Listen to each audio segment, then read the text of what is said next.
Welcome back, ladies and gentlemen. Mr. Shaw coming at you again, this time about Chapter 8 and political parties. So we're into our second linkage institution now. Again, those things that connect the government and the people. And we're going to see kind of what political parties, what role they play in that. And fortunately, for you guys are really probably familiar with a lot of what they do. So it shouldn't be too bad. Let's get right to it. Excuse me. So I'm not going to get into these objectives. We'll get through them as we go through. Oh, hey, look at that. All right, learning objective 8.1. This is going to be identify the functions of political parties. So let's define it first. A political party is a group of people seeking to control the government by gaining office in elections. So what's interesting about that is that remember that their goal is not to run the government well, it's to get control of government in general so they can run it as they see fit. So again, mostly once they get control, that's probably their goal, to run it as best as they can. All right, so there's three levels. There's the electorate, the organization itself, and then the government. So the electorate just means all of the people who can vote, and we don't even really consider them like all the people that can vote. It's also the people who might not vote, but might also identify with a political party. But for our purposes, we honestly don't care about people that don't vote because their opinion doesn't really matter unless you think of it in the idea of like influencing others, then it might matter. So electorate is just literally people who identify with a party. So like again, let's talk about Republicans. So Republicans in the electorate are going to be the people that actually vote Republican. The organization itself is going to be the actual party. Okay, it's going to be the group of people kind of together that will help organize like a national convention, the committees themselves, and then there's like federal, state, and local levels of the party organization. We'll get into that a little bit later. But then finally, we have the government, and these are people who identify with the party in government. Again, you guys see that all the time, Republicans, Democrats, and then, of course, people who don't identify with either party, like independents. So what we've seen in recent years is a really high uptick in party polarization. So this is the idea that the distance between the parties is growing, specifically on policy issues. And basically, it's like a picture the spectrum in your head. Both parties used to be more moderate, and they're kind of moving towards the fringes a lot more. Some good things and bad things about this. The main good thing is that it helps people who identify with that party to really know what that party stands for. And think of it also like with the selective exposure from last week. The idea that you can expose yourself to the type of information and news that most appeals to you. Once you do that, you are going to be hearing your party's ideology, and that's going to kind of give you a better understanding of what your party believes and just kind of what's at stake in these policy decisions. The bad thing, though, pretty straightforward. It makes it a lot more difficult to compromise. The further away the parties are, the more difficult it is for them to find a middle ground. So here are the tasks of the parties, and they're pretty straightforward. I encourage you to look at your book if you want a few more, or like a little more direction into what these tasks are. I think I call them roles on the test. The idea is that they need to parties are going to pick candidates to win. To run in these campaigns. They're going to actually run the campaigns, meaning they're going to raise money. They're going to promote the candidate. And again, they're actually trying to win office. They're also again, part of that campaign is giving cues to voters. Again, who do they want them to vote for? Or if it's a particular law or policy, how do they want them to vote? Or how does the party want its electorate to vote? They're also, once they get in government, they actually win the election. They actually have to articulate policies and coordinate policy making. So that's kind of the hard part. So I guess the articulate policies is, hey, this is what I'm going to do if I win. And then the coordinate policy making is actually implementing those policies once they get into office. Again, check out your book for, again, we're in Chapter 8 for a little bit more direction on that. All right, so getting into voting and kind of like how voters act a little bit. We'll get more into this with the campaign chapter next in chapter 9. So, but this is just kind of introducing it to you. The idea is that most parties have to they have to find some sort of middle ground within their own party. And this is kind of getting into what's known as the rational choice theory. So this is the idea that voters want to maximize the chance that policies they favor will be adopted by the government.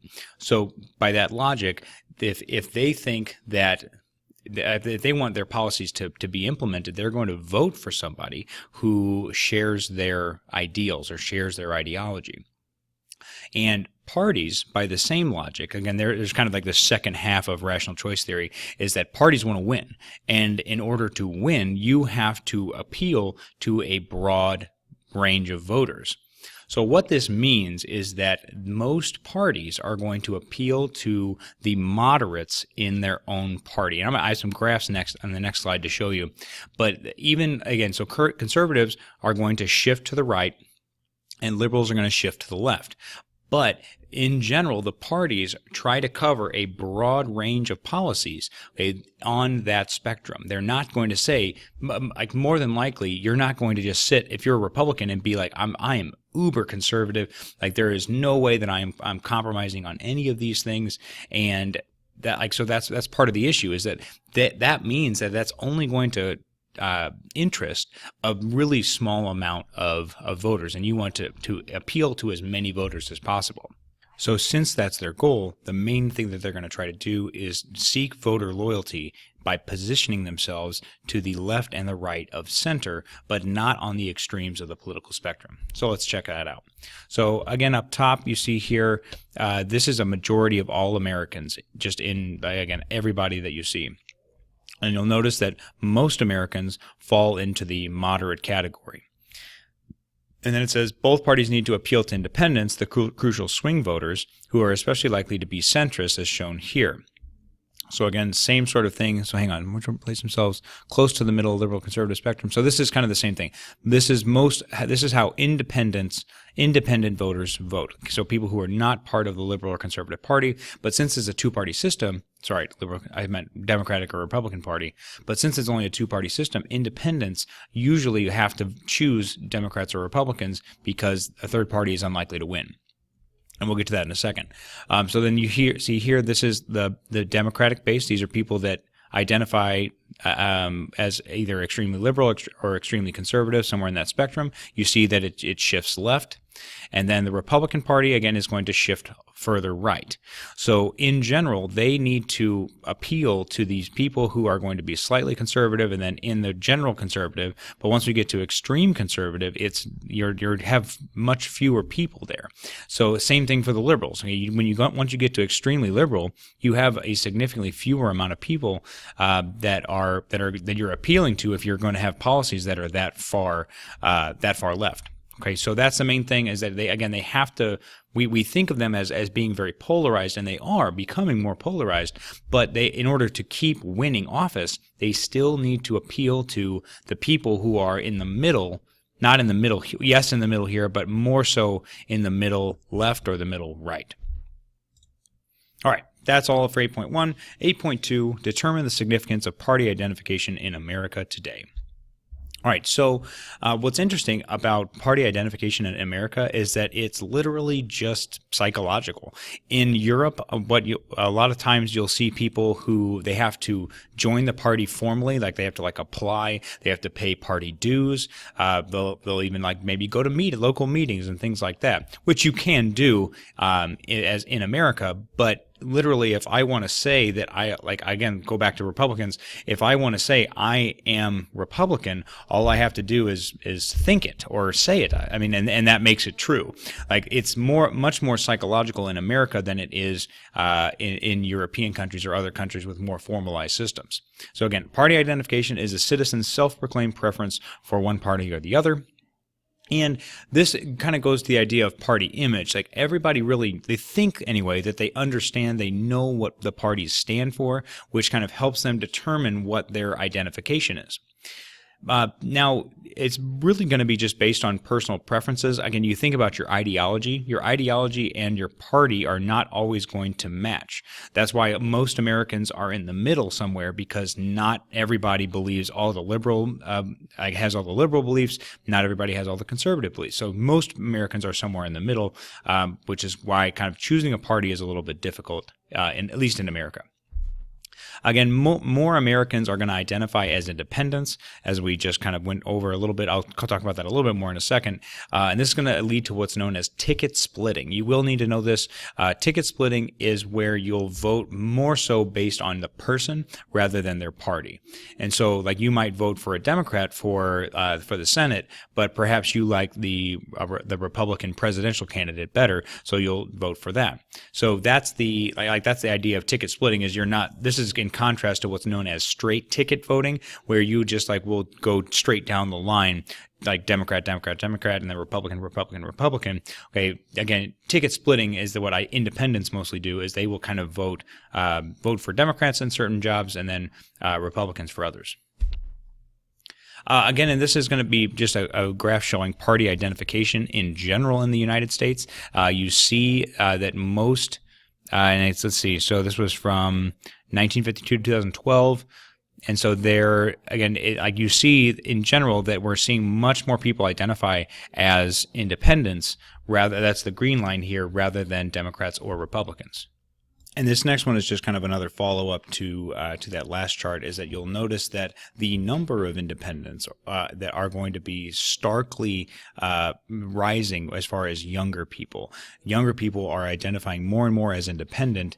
And again, there's probably a lot of different reasons. I think that this is a question on your quiz as well.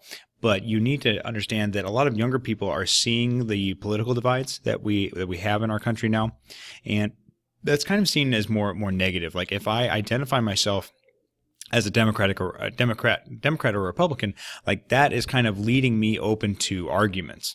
Whereas, a lot of people might think that they won't be able to see the other side. There's people that don't get into political debates now, or don't talk politics at all, because more people are less likely to be able to compromise and be able to understand what the other side is thinking. So that's why a lot of younger people, they see these sorts of things, and they want to identify more as independent. They want to make a choice, and kind of their own choice on their own without having to be influenced by parties. But the other thing too is that there's this really negative stigma that is associated with politics in America, and I think that a lot of younger people are trying to kind of avoid that. All right, so getting into the party organizations themselves, again, we'll talk about the different national, state, and local levels. Let's get right to it. So for local parties, this is actually once one of the only party organization. It was at the city level. There was something called party machines, or political machines, and they basically were a type of political party that relied heavily on material inducements, such as patronage to win votes and to govern. So you'll see I identify patronage down here. Patronage is rewarding, it's like rewards such as jobs, promotions, or contracts that are given for political reasons, meaning votes, rather than on merit or competence.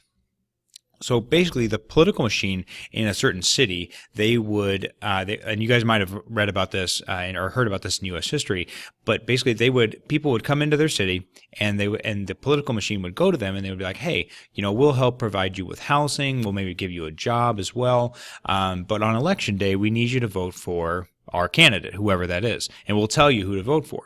And they actually did a lot of really good work. They actually were really helpful for a lot of immigrants, especially during the turn of the century, like 1900s, 1910. So they did a lot of good stuff, but it was essentially bullying people into voting for their candidate. So a lot of other issues there, but essentially they are going to reward people for voting in a way that they want. And that's what patronage is you are going to get these rewards, these government jobs, sometimes these contracts, because you voted in a certain way. Progressives actually ended this system because, again, it leads to a lot of unfairness in the votings, just in the electoral process in general. The other thing is that it leads to people who are getting these jobs. If they're not qualified to do the job, it's going to lead to a lot of other issues like just the government not running effectively. That was why it was eventually ended. And then what we did see actually in Chicago, the political machine there actually kept functioning in some respects upwards until like the 50s. So again, you might even see still some of these political machines like kind of being felt, or at least their presence being felt in certain cities.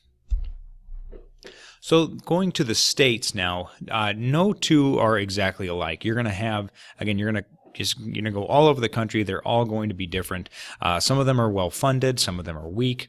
And they all nowadays, they all have permanent headquarters, usually in like the biggest city, or sometimes like the most central city in a state. A lot of them are going to provide technical services. So you think that there's going to be a lot of people who are running in local elections, and they are going to kind of look to the state party, the state party organization for support, to support raising money, support campaigning, things like that. And so that's the main thing that you need to understand, though, that the states get to choose how to operate their elections. So most states use what are called primaries. And primaries are elections where voters select nominees for the general election. And there's two ways to do it. So again, think of it like a pre-election, and they're kind of saying, okay, they're like a party is trying to determine who is going to run in the actual election against the other candidate that won the other party's primary. And again, there's another type of system called caucus. We'll talk about that more in class, probably. But again, there's two types of primaries. The first one is an open primary, where all registered voters can participate in the primary. So that means that if it's a Republican primary, that Democratic or people who are registered as Democrats or Republicans can participate in that primary, which is a little bit odd because, again, Democrats would have a vested interest in kind of selecting a weaker Republican to run against their candidate. So that's a little bit weird. We can talk about that more later. But that leads to what's known as closed primaries, where only people who have registered in advance with a party can participate in the primary. So again, if you're a Republican, you can only participate in the Republican primary if the state chooses to have it as a closed system. So again, some issues with both, but those are the two types. And the other thing about state party systems is that they can also choose to have, as I mentioned earlier, straight ticket voting. So straight ticket voting is like there's like a little box at the top of your ballot, and you can just check it, and it'll say, I want to vote for all of the Republican candidates or all of the Democratic candidates, and then you check that, and it'll just count your ballot as for all the Republicans that are running on that ballot. And states can choose to have that or not. The other thing they can do, like states can do, is they can choose how their ballots are set up. So some of them will have them in a single column, and like they might have them in alphabetical order. They might have them in a party order. Some of them might like mix them up, make them random. So it's like more, maybe like they'll put, if it's, let's say it's like Missouri is like a pretty conservative state, Republican state, so they might put the Republican candidate at the top, the one that's the easiest one to see, the easiest one to get to. So that might encourage more people who might not be as informed to be like, oh, well, let's just click, go ahead and check this first one. So again, that's up to the state. They get to determine, what or like how that is actually operated when it comes to election day. So two main things for the National Party Organization. The first thing, like in general, the National Party Organization is the National Committee, the second thing here. So the National Committee is going to they're going to keep the party operating between conventions. One of the things that they do is they organize the National Convention. The National Convention, it meets, like party delegates are going to meet every 4 years. They write out the party platform. And again, the party platform is just like the list of goals or beliefs or like potential things that they're going to get done once they get into power. So the other thing the convention does is that it is the formal nomination of candidates. So we talked about the primaries, the caucuses on the last slide. Now, whoever has won the most delegates, meaning that like they have won the most primaries, they are going to get the party's formal nomination for the actual presidential election against the other party. So that's the National Convention. Again, that happens every 4 years. But the National Committee, again, they're going to kind of keep the party running between conventions. They're also going to raise money for candidates for their campaigns, and they're also going to promote party unity. The, again, National Party chairperson, I don't think is as big of a deal. They are going to kind of be in charge, though, of the daily operations of the party. So if there's issues with the party, they are going to kind of deal with that. But the problem is that there are leaders, especially the president. The president is considered the chief of his party, and so the president is going to kind of be in charge of of their party, but maybe the national party chairperson for whoever did not get the presidency, that person might be a lot more powerful for that whatever party. So like for the Democrats right now, whoever the national party chairperson might have a little bit more authority. All right, getting into 8.4, we're going to evaluate how well political parties do in carrying out their promises. Let's do it. So, as I mentioned, the main goal for parties is to run candidates for election. And once they win, they actually have to implement policies for the people and just for the government in general. So their platforms, as I mentioned, these are their blueprints for what they're actually going to do once they get power. And there's these things called coalitions, which are groups of individuals with a common interest that support political parties. And so a party, what they're trying to do is they're trying to bring together a bunch of coalitions, and the coalitions are going to kind of work together to operate in government. So there might be like let's say the Democrats, they might be a little more liberal side, like a very starkly liberal, like a social democracy sort of people. There might also be more moderates, and they're going to try to, each of these coalitions is going to have different goals. And the goal of the party is to bring these coalitions together, try to have one common platform that everybody is going to be in support of.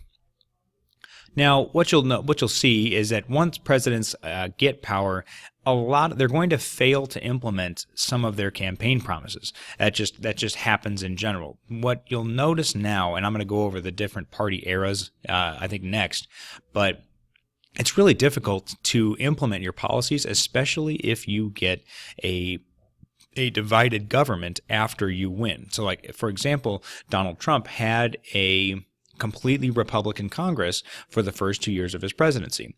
But now the Democrats have won the House of Representatives, and that is going to make his job of passing policy decisions that are mostly Republican, that's going to make that a lot more difficult. So that's kind of one of the reasons why a lot of presidents fail some of their campaign promises, but they actually do live up to a lot of them. Obama, for example, we have a lot of data on him just because he was, president for 8 years. He actually lived up to most of his promises that he made. Again, the book goes more in depth, but again, so yes, presidents fail, but they do end up following through with a lot of them. So I'm not going to go through all of these, but again, these are taken directly from the party platforms for the 2016 election. So you're going to see Republicans and Democrats it's kind of like ideology too, a little bit, talking about foreign policy, immigration, and it's literally just talking about what they believe. So like immigration, Republicans, we oppose any form of amnesty for those who, by breaking the law, have disadvantaged those who have obeyed it. Flip side for immigration for Democrats, we need to urgently fix our broken immigration system, which tears families apart and keeps workers in the shadows, and create a path to citizenship for law-abiding families who are here. So again, just kind of what the different beliefs about that. Moving on, same-sex marriage. Republicans, we do not accept the Supreme Court's redefinition of marriage, and we urge its reversal. Again, talking about more religious, like the Protestant Christian beliefs for same-sex marriage. Democrats are going to applaud last year's decision by the Supreme Court that recognized LGBT people, like every other American, have the right to marry the person they love. Same thing for healthcare, environment. Again, if you guys want to look at those, you can. Same thing for taxes, rising college costs. Again, it's mostly going to be broken down just like ideology is in general. All right, so getting into Learning Objective 8.5, we're going to trace the party eras in American history. So for the quiz, you just need to be able to talk about one of these party eras, but I'm going to go through them. I'm going to do my best to give you an idea of what's going on with all of these guys. All right, so the first thing you need to know is the party era. These are historical periods in which a majority of voters cling to the party in power, which tends to win of the majority of elections during that time period.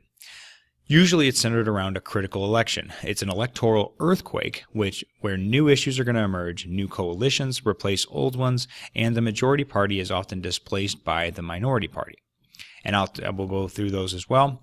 And then the last one is, I think you need to understand, is party realignment. This is the displacement of the majority party by the minority party in specific areas of America. We'll get into that as well. So, number one, the first party system. So we know in Federalist 10, Madison warned against factions and the dangers of factions. What we also know is that, I don't think we might not have talked about this, at least in my class, but George Washington also was very worried about parties forming. He thought that if that happened, if parties formed, it was going to lead to, well, exactly what it led to. A lot of disagreements, a lot of basically the government in general being less effective. And so he warned against that, but there was really nothing we could have done.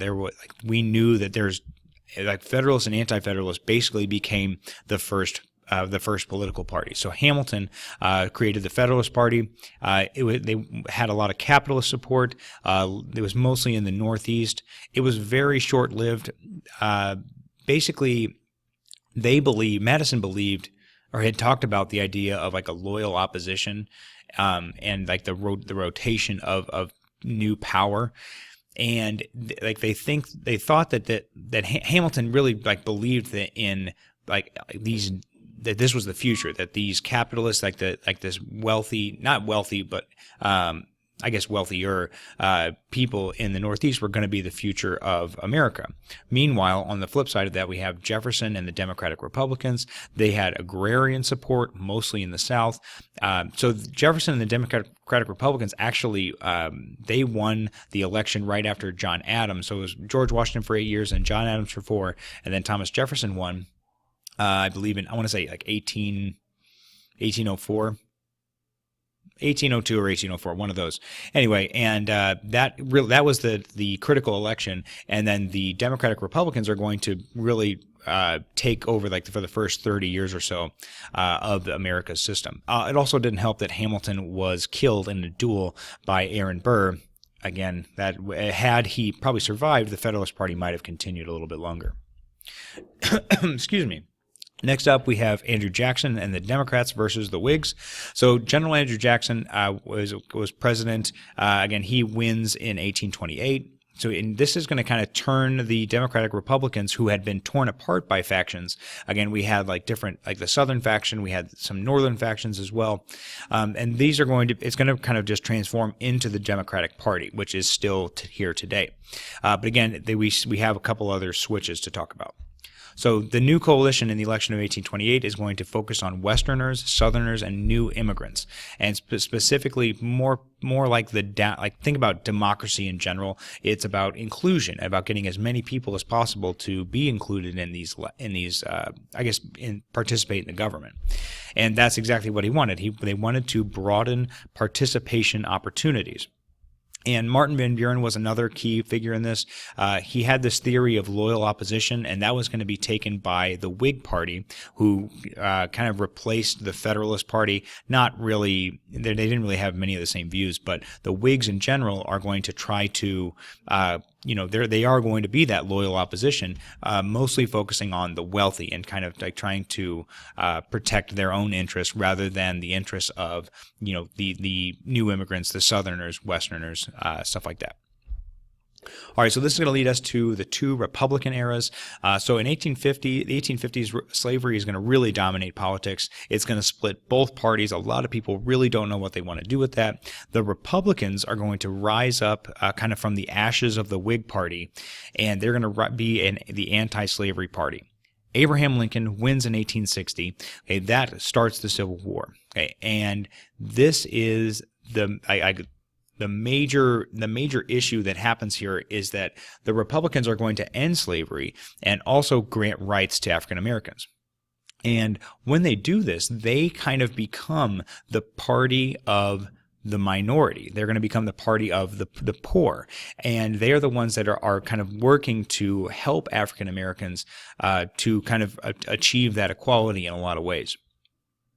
So this is the second party realignment, okay, where they kind of switched. It was so firstly it was the Democrats who were kind of working for the downtrodden, working to increase political support, and then the Republicans kind of take over that mantle, okay, in 1860, and they start working for African Americans mostly, but also just pretty much anybody who might not have some sort of equality.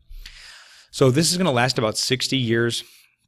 Democrats are going to, again, that's going to kind of become the Southern Party, because they didn't want slavery to end, and they were kind of they lost the Civil War, so there was just kind of they hated the Republicans in a lot of ways, and so that's why the Democrats were able to control the South so much. In 1896, though, there is a second Republican era that is kind of ushered in by this big debate over free silver versus gold. So the Republicans were all about the gold standard, meaning that money was going to be backed by solid gold, whereas Democrats wanted money, like paper money, to be backed by silver, because there's more of it. It would basically lead to a little bit of inflation. So money would be it would be less valuable, but prices would also increase as well. So people could pay off their debt with inflated money. Anyway, so the Republicans are going to win that election as well, and that'll be era 2. Next up is the New Deal coalition from 1932 to 1964. Again, Hoover, who is the Republican, he believes in no government intervention in the economy, and so the Great Depression hits. Hoover does very little, and he loses the election in 1932 to FDR, who promises the New Deal, and he forms this new coalition that is made up of urban dwellers, labor unions, Catholics and Jews, the poor, Southerners, and African Americans. Basically, anybody who had stood to feel the pressure or the pain of the Great Depression. And this is now we switch again. So Republicans were the party of the downtrodden, and then in 1932 it switches, and that party realignment, it becomes more of the Democrats, and they take up the mantle of fighting for the minorities, the people who are struggling. So then that leads us to, from 1968 to the present, it's the Southern realignment and the era of divided party government. So in 1968, Nixon had what's called his Southern strategy, and he was trying to gain support for states' rights, for law and order, and strong military posture. And this is what's he's able to get back a lot of the Southern conservatives. So Southern conservatives had voted Democrat for almost 100 years, specifically because of the Republicans and their hate, the hatred of the Republicans because of ending slavery. And they might not have thought of it like that by the time 1968 rolls around, but there's still probably a bad taste in their mouths about it. So that's the other part. That's the first thing. So Southern Republicans, or Southern people, conservatives rather, are going to go to the Republican Party. That's that realignment portion.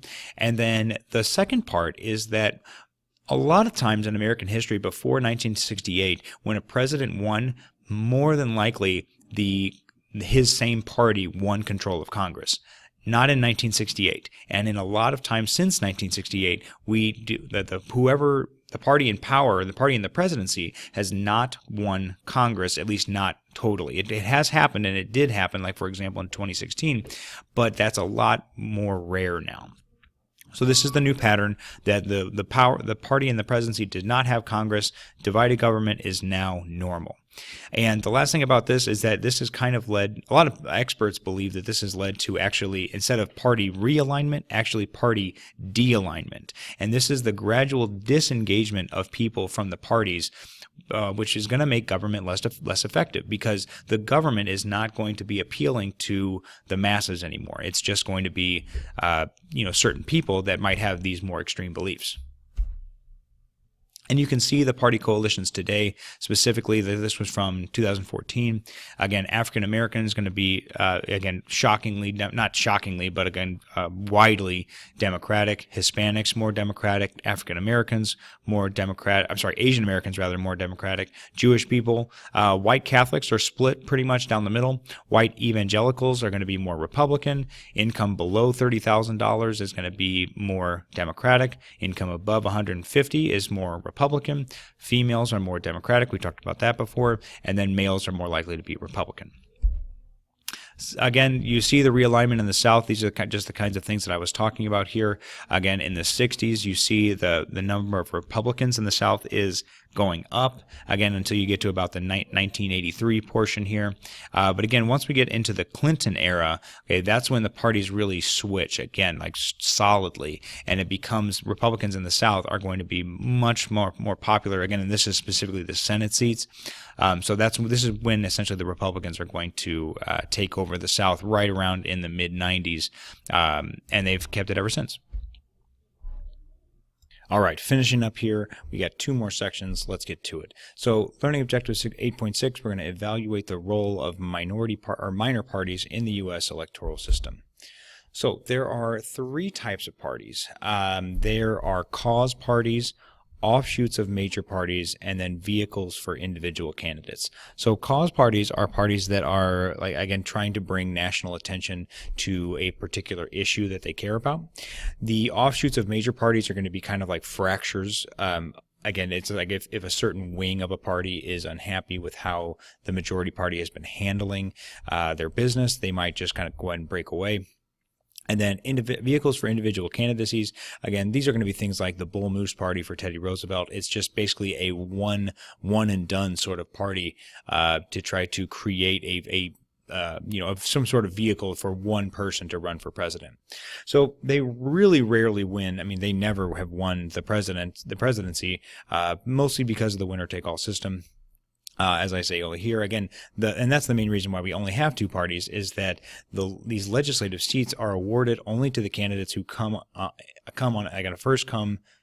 Sorry, it's like first come, first serve. Like, so if you come in first, you're going to win your entire constituency, and that's interesting just because in other places it's not exactly like that. But we'll talk about that on the next slide. But what's interesting to me about this is that these third parties they can win like individual seats. Like Bernie Sanders is a great example. He's an independent, but he has won the Senate seat in Vermont for years because he's done a good job, and he kind of he's like the very furthest, not quite the furthest left, but he's pretty far left for the Democrats. But he usually he considers himself an independent. So. Again, the other way they affect elections is that, again, a third party running that is especially like an offshoot of a major party, that's going to split the votes of the majority party, and it might actually lead to the other major party winning that election. We can talk more about that in class, but that's happened numerous times. Most recently, probably in the year 2000, Ralph Nader was an independent running, and he was kind of more of a liberal candidate, and he pulled some votes away from Al Gore, and Al Gore actually ended up losing that election to George W. Bush. Same thing in 1912. I mean, it's happened a lot. But again, that's their main effect they have on elections, is they pull votes away from the majority parties. So this is really different from the European model of democracy. In Europe, they have what's called proportional representation. So there's one gigantic national election, and this basically, like, you are voting for a party. You're not really voting for people. So in this electoral system, it awards the legislative seats to political parties in proportion to the number of votes won in an election. So this national election, say that the Whig Party won 40%, the Democratic Party won 35%. That would leave another 25% for other different parties. So let's say that the Green Party won 5%, the Constitutional Party won 10, so on and so forth. You get it. And then what they do is that they award the seats to the parties based on the percentage of votes they got in the national election. So this is much different than the American version, and it gives a lot more freedom and a lot more, a greater impact for these third parties that are wanting to really influence politics, because they get these seats a lot easier, and they don't have to worry about like a winner-take-all system. They can influence policy immediately once they get these seats. And what this leads to is what's known as a coalition government. And a coalition government is when 2 or more parties join together to form a majority in a national legislature. And again, this is happening mostly in Europe because you have these multi-party systems that are creating, again, like they're all kind of vying for power, and they're trying to kind of come together to do what's right for the country or what's best for the country. So these coalitions, they create these coalitions that are just combinations of all the different parties that are in power, and that's what actually creates the majority. And we don't really have that I mean, I guess we do, but it's much more just like the main party that's in power. There's coalitions within that party, but we never really think of it like that. It's more about just, oh, this is the majority party, this is the minority party, and they're kind of working together to try to get policy passed or not get policy passed because they're not working together. All right, last up, guys, is Learning Objective 8.7, Understanding Political Parties. We're going to evaluate the advantages and disadvantages of responsible party government. So a lot of politicians get criticized for not really following through with their promises. You have to remember, guys, that the founders were terrified of a really strong party system.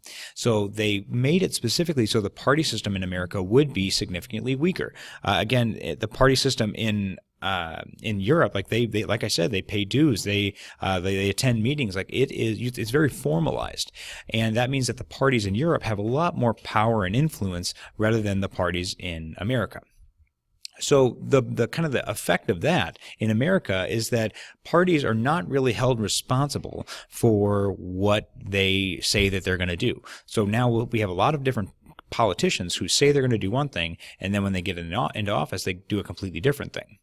So this has led to what's known as the responsible party model, and it's 4 major things there. It's basically trying to make the majority party responsible for what is happening in government. So the first thing is going to be distinct government programs. Whatever you propose, like whatever's on your platform, that is what you are going to try to implement, and you are held responsible for those programs that you're trying to implement. It's going to also try to I guess, encourage internal cohesion and commitment. Again, like in America, there's a lot of people who switch sides, a lot of people who, kind of are looking for advantages to kind of further their own political career. And it leads to the government maybe not operating as effectively as it could. So that's the kind of thing that under the responsible party model, they would be held accountable for. The party in power would be able to would be able to have a lot more authority to actually implement these policies. But if these policies don't get implemented, then they are still going to be they're going to be held responsible for that. So the majority party must implement programs. Again, they are going to, whatever the platform is, that is what they're actually going to implement. And the majority party, as I mentioned, has to accept responsibility if they don't achieve their goals. And again, that's the thing, is we have party leadership. It's very weak in the U.S., and we don't really know if it's a good or bad thing. Like, if it's bad in the sense that our government is not as efficient as some governments in Europe, but it could also be a good thing if you're really worried about political parties taking over and becoming these gigantic machines that are running our government. So again, it depends on your viewpoint, but most people are going to agree that, again, the fracturing of the parties and the weakness of the parties definitely hurts people. Hurts the government anyway when it comes to efficiency and effectiveness. And again, you kind of just see here that this is like showing the partisan divisions on key votes during the Obama presidency. So, like, for example, the stimulus package, you see you have a majority of Democrats for, 0 Republicans for. All of the Republicans were against it. The interesting thing is that you're going to notice that they're going to vote like that. In a lot of issues, you see, like, again, Obama being a Democratic president, many Republicans were against him. But there are certain things where there was actually more support for Republicans rather than Democrats. So, for example, the extension of the Bush tax cut, patient reform is not a great one. There's more on this other page, like the debt ceiling raise. Again, Democrats were split down the middle, and the Republicans were really in favor of the debt ceiling raise. So there's a lot of other issues here, these kind of divisions create like I mentioned, inefficiency in our government.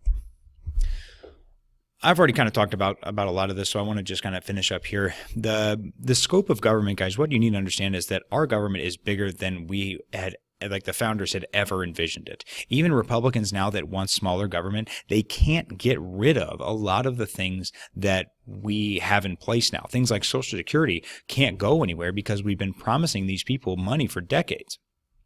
Again, healthcare is a great example. Again, we're not nearly as broad as Europe. We don't have a universal healthcare system, although there's more Democrats have been talking about that now, so it might be coming down the road. But again, we don't know.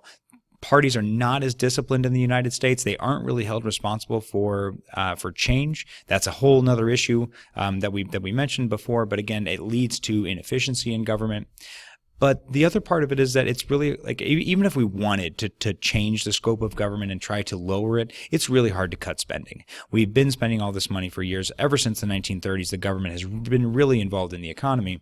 Even when Republicans took back over, they weren't able to cut back all of the programs. FDR fundamentally changed how our government operates. So it's very difficult. We're not, like, the politicians really aren't disciplined enough to say no. But the other thing is that they don't want to say no to their own constituents. So they're much more focused on what they can get for their own individual constituents rather than just the scope of government in general. So they want, especially Republicans are a good example because they want the scope of government in general to be lower. But when you look at their own constituents, they want to get things for them. So even a Republican or a conservative, like, they're not, like, yes, they might be in favor of a smaller government, but when it comes to their own constituencies, they're going to want to get stuff for their, like, again, whatever programs you get for your own constituents, that helps you get reelected. And that's going to be something that's shared by both sides of the political, or both political parties, rather. Guys, that's all I have for you. Appreciate you. See you in the next one.